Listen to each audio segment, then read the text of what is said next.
আজি আপোনালোকে কৈ আছে যে বোমা কিয় মানুহে ফুটালে, কালি প্ৰেছ ক্লাবৰ ইলেকশ্যনৰ পিছত কিয় বোমা ফুটালে সাংবাদিকসকলে? দেৱালীত ৰাইজে বোমা ফুটালে, সমালোচনা কৰিলে। কালি প্ৰেছ ক্লাবৰ ইলেকশ্যনৰ পিছত একেবিলাক সাংবাদিকে বোমা ফুটাই দিলে। তাৰমানে হিন্দু ধৰ্মৰ নামত বোমা নুফুটাব আৰু আমাৰ যি মন যায় আমি তাকে কৰি থাকিম। ৰাজনীতি নহয়, জুবিন যেন হিন্দু বিৰোধী আছিল, জুবিনৰ যেন ধৰ্ম নাছিলে, তেনেকুৱা পৰিৱেশ এটা অসমত সৃষ্টি কৰিব খোজা হৈছে যাতে উচ্ছেদ হ'বলগীয়া মানুহবিলাকে নিৰাপত্তা পায়, যাতে এই যি আমি এটা অসমক জাতি মাতি ভেটি বচাবৰ কাৰণে এটা আমি তীব্ৰ গণ চিন্তা কৰিছোঁ, তাক যাতে স্তিমিত কৰিব পৰা যায়।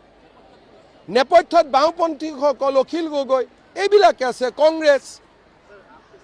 ক'ৰবাত এনেকুৱা নিয়ম দেখিছে নেকি যে সমাধিত গ'লোঁ, সাফৰেদি খুলি আমি তাতে মদ ঢালি দিলোঁ? এইটো আত্মা ভগৱানৰ অংশ হয়। কি জুবিনক অসমীয়া জাতিয়ে কি মদেদি পূজা কৰিব নেকি? এইবিলাক নিয়ম কোনে কৰি আছে যে জুবিনৰ বিষয়ে যাতে অহা 100 বছৰত এটা মানুহৰ মনত বিৰূপ মনোভাৱৰ সৃষ্টি হয়? 100 বছৰ পিছত নৱপ্ৰজন্মই জুবিনক কেনেকৈ চিনিব? জুবিনৰ গানেৰে নহয়, যেন জুবিন এজন মদ ভাল পোৱা ব্যক্তি আছিল। জুবিনৰ গানেদি আমি জুবিনক স্মৰণ কৰিম, জুবিনৰ সমাধিত সাফৰেৰে মদ ঢালি নহয়। আজি যোৱা 1 মাহত যোনে যি পাৰে তাকে কৰি আছে। ভাবিছে সকলো নীৰৱ হৈ যাব।